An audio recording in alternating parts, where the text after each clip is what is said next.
Welcome into seeing Scarlet Red Raiders, y'all. We have some exciting news to talk about. The summertime Historic news. historic, and usually the summertime is boring. There's not a lot going on in the Not this sports week. worlds, but not this week.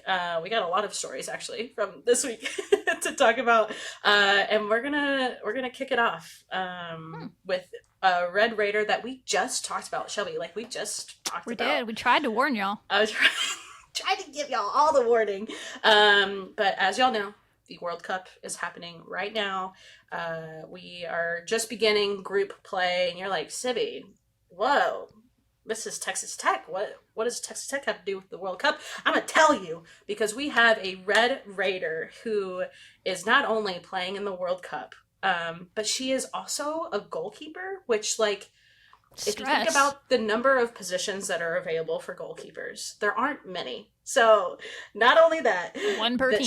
she is playing for her home country and she is a part of some really beautiful history making. And, dude, Shelby, I was looking through her story, and I know we talked about her in the context of Texas Tech soccer, but her whole journey to where she is today, like this exact moment, Yeah, it like truly inspirational, for and it's sure. so cool because it all comes back, it all goes through Lubbock. Yeah, It's all through it was so Texas Tech. cool. It was so cool to see that news break last Hmm. week. And I mean, I'm not gonna sit here and say I was awake at 4 a.m. to watch it, but to wake up to that she had won, Yeah, helped them win their first ever game, but in exactly. Yeah, shutout fashion. you know what, Shelby, you got all the highlights, and I cannot wait to put it in perspective of like Let's do it. how cool this is. Let's And do it. so, for those who don't know, we are talking about the one and only Victoria Esson from Texas Tech. She was here for a couple of years in her collegiate career. I'm going to tell y'all a little bit more about like the before and after that, because again, when we were talking about her, we were just talking about her tech career. So Hmm. to hear it in a bigger span is really, really awesome. So, hey, hop on into this time travel machine with me. We're going to go Get you uh, prepped and all ready the to way back. continue sharing your on in the World Cup that's going on right now. Yeah, so we're going to be talking about, I've seen a lot of like Vic, so I might refer to her as Vic. That might be Hmm. what she digs to be called. So we're going to travel back to 2008. And this is where Victoria, it was 2008, and she was invited to the U17 camp for New Zealand, and she was able to play in all the games that they had. But nothing really spurred from that other than her being able to play, which is huge, right? Like she was on the team. She made another cut on that team, which led her to their World Cup matches. In that U17 era, for her, she went to both the 2008 one and the 2010 one.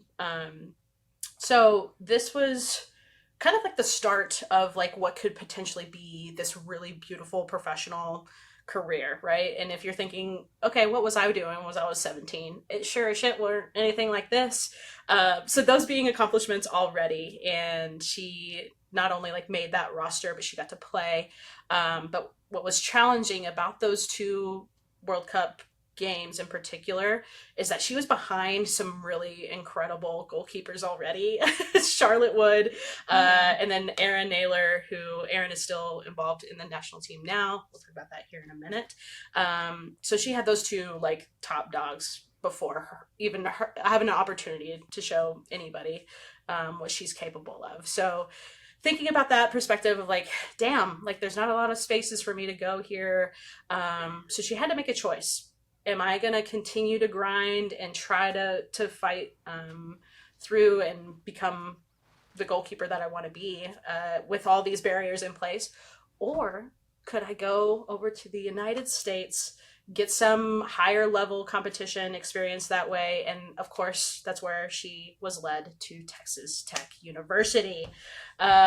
So again, go back and listen to the video of how she got recruited to Tech because it's also a really fun story, and I, a lot of trust. I think I Yeah. would theme. She's she's We had to trust. she's an underdog is the theme of her Mm-hmm. story. Yeah. It's weird to say that someone that's playing on the highest level of the World Cup and just won a game at the World Cup is an Yep. underdog. Oh But my you hear that gosh. in sports a lot. Like she wasn't supposed to be here. She wasn't. and she Oh, got it's here so anyway. good. Got to Texas Tech anyway, as we told that story, and got to where she is now. So That's I right. love it. Yeah. Yeah. So, like, what we see in some sports more than others is you go, you play college, and then, like, the next step is professional, right? That's not everybody's story. It's probably like an overwhelming majority, not everybody's story. Yeah. But to think about that, like she had this challenge back at home of like not being able to play. She comes over to a completely different country, plays for Texas Tech. She broke records here. She had experience in a level up of the gameplay that she's been used to. She was there for 2 years, and then that was it, right? Like done with Texas Tech. What now? So she came back home to New Zealand. She got a job, like what we all do, right? You go to college, you get a job. Shelby, she was doing like a full-time job while continuing to train in soccer. Yeah. Like, and I'm it's not actually talking, not that uncommon, but it's crazy to think that these pro players have to do that. Yeah. So I always think about it in my perspective of like, yeah, I go to play intramurals once a week, you know, and then we go get beer after, you know, yeah. And this was not her story. She was like, I am doing this 9 to 5 or 8 to 5 because I have to, but the clear message of her goal was always true. Like her playing professional soccer was it, and she wasn't going to stop until she got there. And there's a lot of really cool interviews, especially leading up to this World Cup, sharing a little bit more of her story. And she talks about a lot of different decision-making methods that she had, which I thought was really beautiful. Like she talked about how she debated a lot on just quitting. Like it's so easy to quit, you know, like I had my time, I'm getting older, or like it's just not in my my path. And she kept talking about how the decisions that she made the best ones she could with the information that she had, which I think shows like a clear, like you are living in the present and you are working towards a better tomorrow.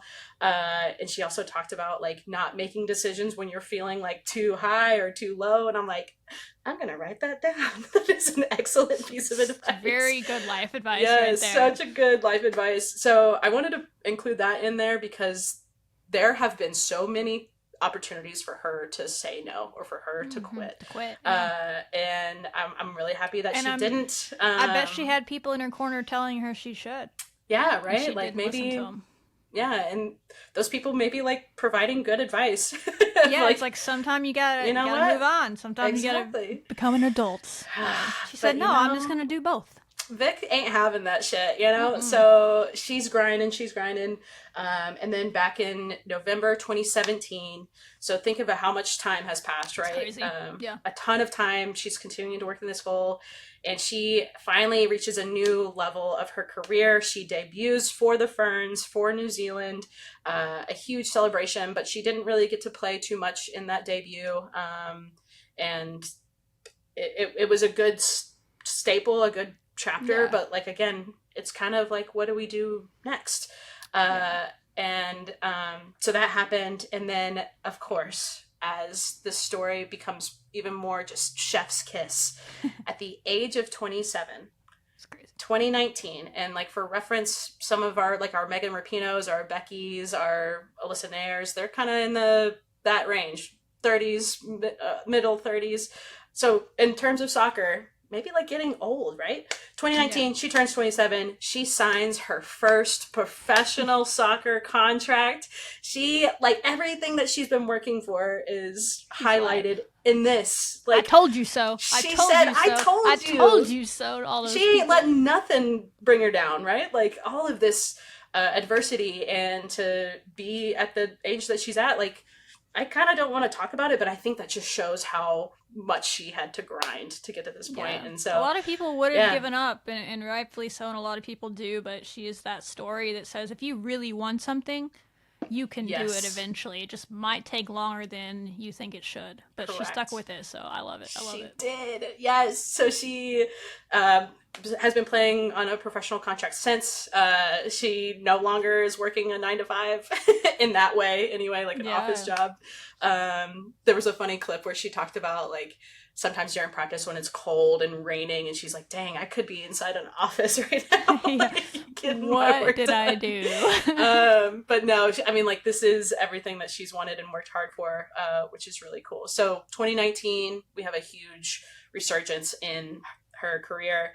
And then let's fast forward a little bit closer to where we are now. So in 2021, she had another opportunity to play for the Ferns under a new coach, which if we know anything about like US soccer, that's a big deal to be a head coach of the national team.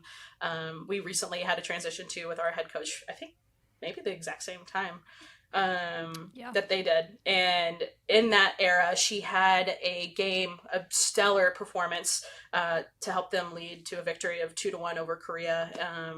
And her performance alone in that was like, oh, okay, yes, you mean business. And it's like, yes, she has for the whole time, but now you get to see her showcased in this light, which I think is kind of what propelled her to where we are now, or getting closer to where we are now.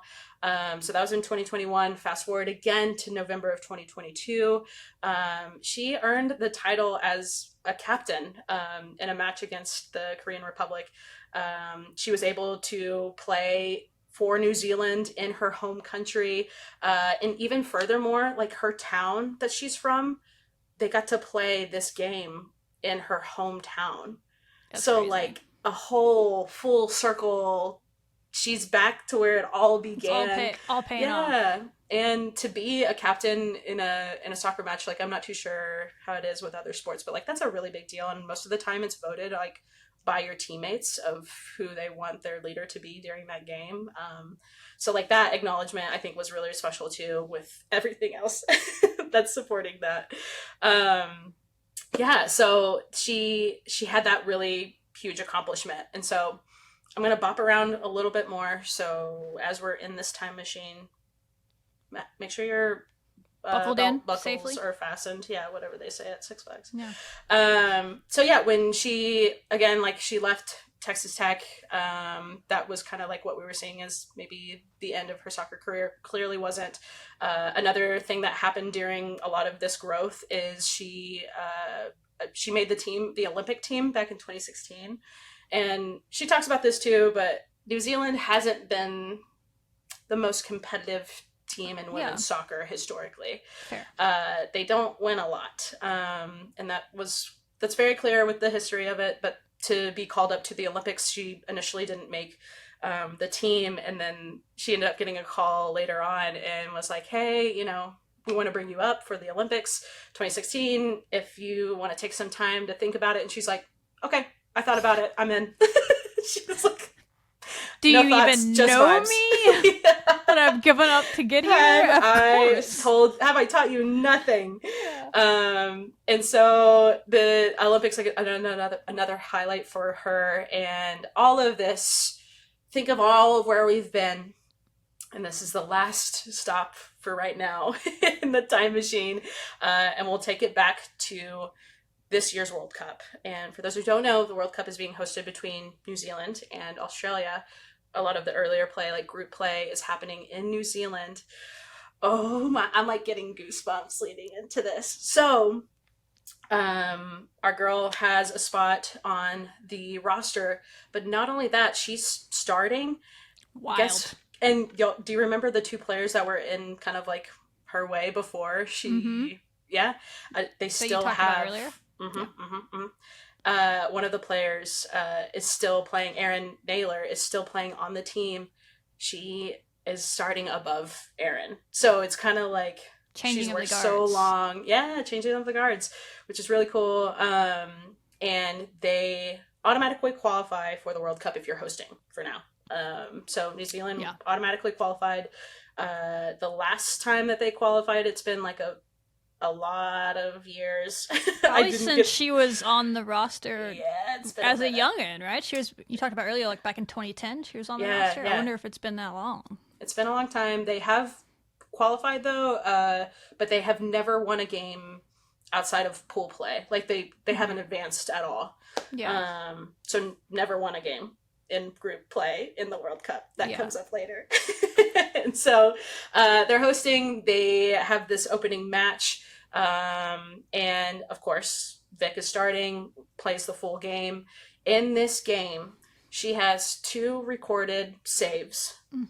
So somebody tried to score on them twice. One of them's really nice looking. Like she fingertipped it over up into the crossbar. Oh yeah. And like what was really cool about this game too, it was so perfectly matched. Like competition wise, it was just a really fun game to watch. So if you appreciate soccer, go watch that game. But yeah, Shelby, the goal that you're talking about, it was rocketed from Norway. And if she didn't have some of that tip drill on the top, it would have been in. And yeah, for sure. She barely got talking about something different. She got a finger on it and saved the game. Yeah. So in that match, spoiler alert, they won 1-0, which is a shutout, like you talked about earlier. And that is absolutely like a notch on the goalkeeper's resume to make a shutout happen at the World Cup on the biggest stage in your home country. After the opening game of the World Cup, the eyes of the world. Like there's some games that people might miss during the World Cup because they're at weird odd hours, but the real like true soccer fans, like they were up at 4 a.m. or wherever they were in the world, they were watching that game. They know. And that she had everybody watching her, and she made that. Like that's really cool. Truly amazing. And again, yeah, they won. That was their first win in a World Cup ever. And look at this Red Raider that's part of that magic. What does our president say at Texas Tech? The whole they didn't go to Texas when they didn't go to Texas A&M or Georgia or Oklahoma when they needed someone to win the first ever game for New Zealand in the World Cup. They went to Texas Tech. Tech. Kent Hands. That's right. Yeah, and this is already, so the history has been made. They talked about, and I'll talk about some of this in the future too, in a minute, but they talked about like the attendance and like the Kiwis and all of the support of New Zealand and being like, let's go. Like it's just a really, really special time for New Zealand, all of that. And they look to continue to make history again by beating the Philippines, which when we're recording this, it'll happen at 1:30 in the morning after we record this. But by the time y'all hear it, we'll have new information. But that's where we're sitting now. No, this will come out. Yeah. This will come out today. And if you're listening to this the day that it comes out, amazing. Tuesday morning, which is tomorrow, the 25th. They play at 1:30 a.m. Eastern. It'll be on like Fox or whatever channels you can find it. You can stream it. You can watch it online. Yes. She's the only Red Raider in the World Cup this year. So when you're not cheering on the U.S. team, I'm a big Kiwi right now. I'll be waving the flag. Love the Kiwis. See if I can stay up and watch it. I'm gonna try.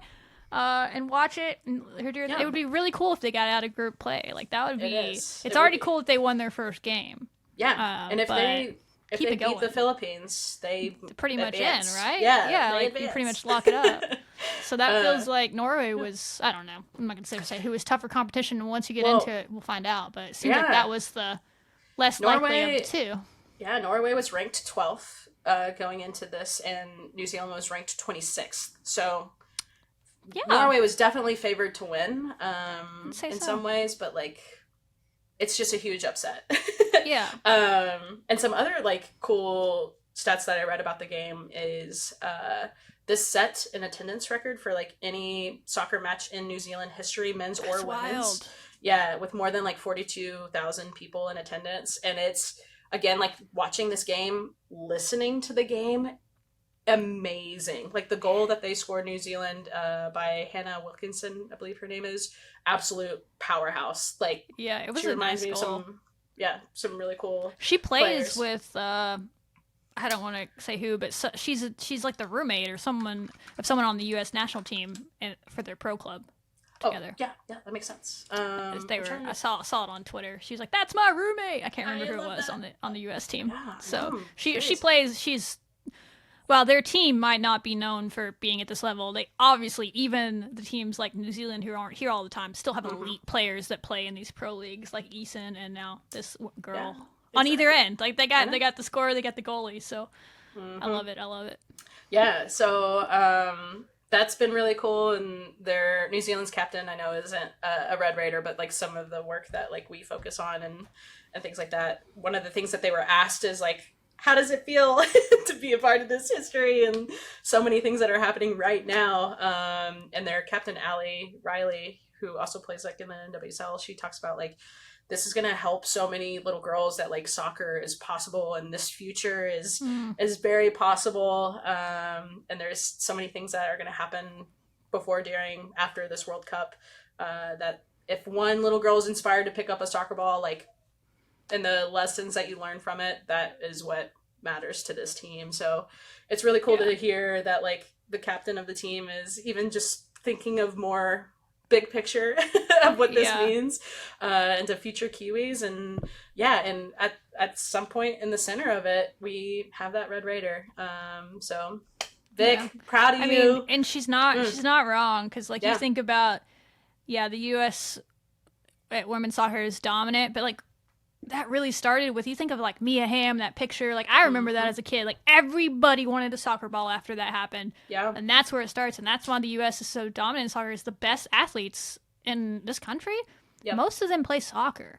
Like we you're gonna hear it next week. We just talked to one of the best athletes in the flipping country that plays for Texas Tech, and Kylie Barr, and you'll hear her story, and she chose to play soccer even though no one in her family did. Like, right? It's just the way it works. And that's where a country like that, those little girls seeing this and seeing their own people play soccer, and they're going to be like, I don't know, rugby's probably the sport there, that they're playing, right? Rugby. So they're probably like, well, why not? I want to play soccer instead, Mom and Dad. And that's how it starts. That's how you get it to start. So that's not just empty words. It's so true. And it was so important for them.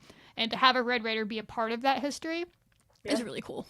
It is. And the last quote that I'll end, and I'm curious, Shelby, I'm going to test your Red Raider brain and ears if you can pick up some Texas Tech vibes here. I love it. But this is a quote from Ali